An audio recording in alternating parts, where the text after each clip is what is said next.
Assalamualaikum warahmatullahi wabarakatuh. Perkenalkan, nama saya Patricia Manda Febriani dari Prodi PG Pakud semester 2 dari Universitas Pancasakti Bekasi dengan NIM 1862250041. Di sini saya akan membahas tentang teori belajar, khususnya teori belajar menurut teori belajar behavioristik dengan dosen pengampu Ibu Rosa Yenita MPD.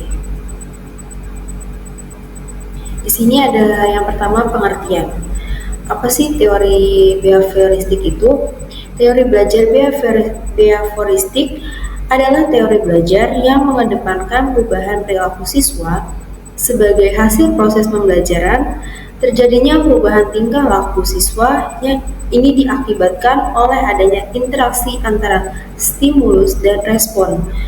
Dengan kata lain, teori belajar behavioristik atau teori behaviorisme berorientasi pada perilaku yang lebih baik.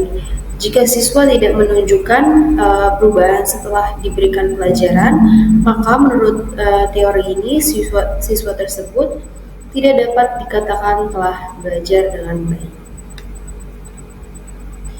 Yang berikutnya ada kelebihan teori belajar behavioristik.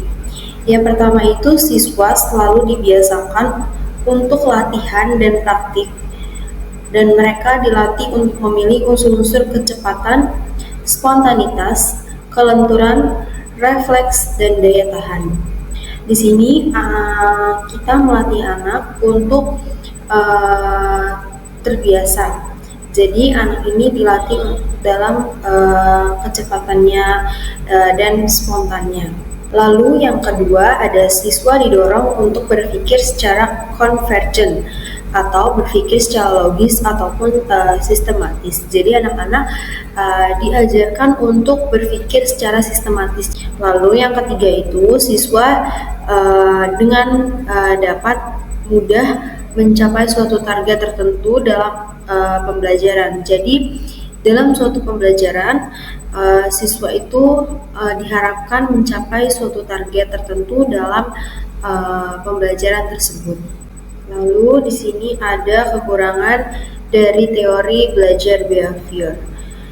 Yang pertama, siswa sangat dibatasi kreativitas, produktivitas, dan imajinasinya. Yang kedua, teori behavioristik bersifat teacher-centered atau hanya berpusat pada guru. Siswa bersifat pasif dan hanya mengikuti instruksi-instruksi yang diberikan oleh guru. Yang ketiga, pembelajaran menjadi kurang menyenangkan bagi siswa. Yang keempat, siswa kadang mendapat hukuman verbal atau fisik.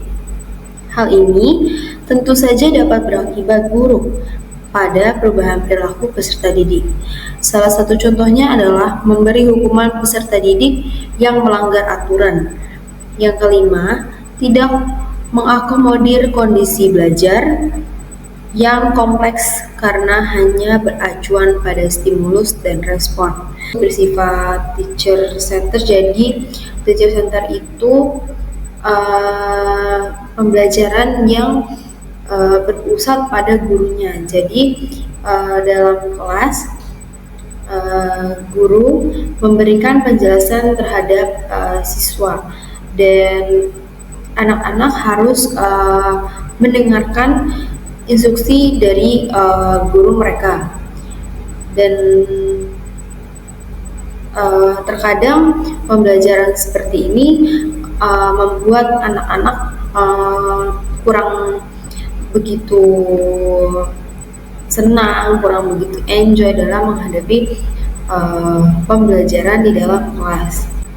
Di sini ada contoh dari penerapan teori belajar behavioristik di kelas.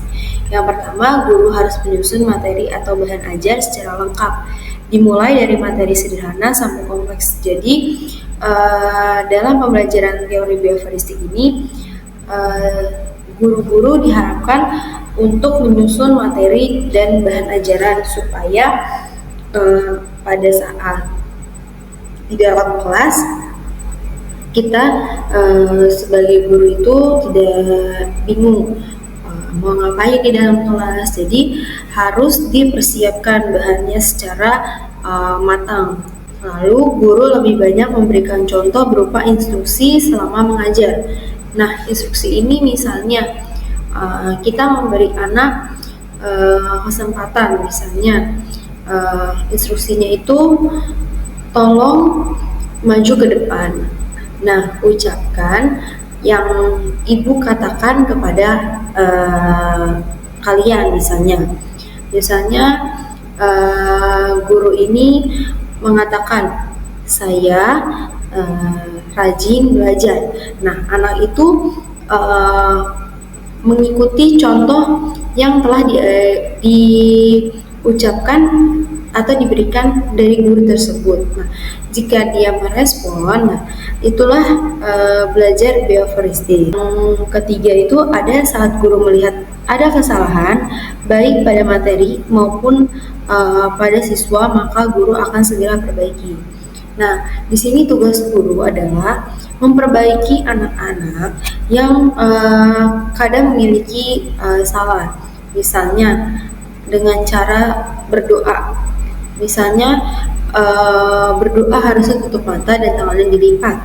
Nah, jadi setelah berdoa kita bisa menanyakan kepada anak-anak bagaimana cara berdoa yang baik. Nah, dari situ pasti akan ada salah satu anak yang akan mencontohkan berdoa yang baik itu seperti apa, dan guru ini harus menguatkan perkataan dari seorang anak yang menyebutkan tata cara berdoa yang baik seperti apa, dan kita harus membenarkan yang salah itu agar menjadi lebih baik. Lalu guru memberikan banyak drilling dan latihan agar terbentuk perilaku atau kebiasaan seperti yang diinginkan. Lalu evaluasi berdasarkan perilaku yang terlihat. Dan yang terakhir, guru dituntut memiliki kemampuan memberikan penguatan atau baik dari sisi positif dan negatif. Lalu ada kesimpulannya. Kesimpulannya yaitu teori belajar behavioristik adalah belajar merupakan suatu proses perubahan tingkah laku sebagai akibat dari interaksi antara stimulus dan respon. Seseorang dianggap telah belajar apabila ia bisa menunjukkan perubahan tingkah lakunya. Jadi, jika anak atau seseorang itu telah menunjukkan perubahan tingkah perilakunya, berarti tandanya pembelajaran teori behavioristik itu sudah dilakukan dengan baik dan maksimal. Sekian presentasi dari saya, kurang lebihnya mohon maaf. Wassalamualaikum warahmatullahi wabarakatuh.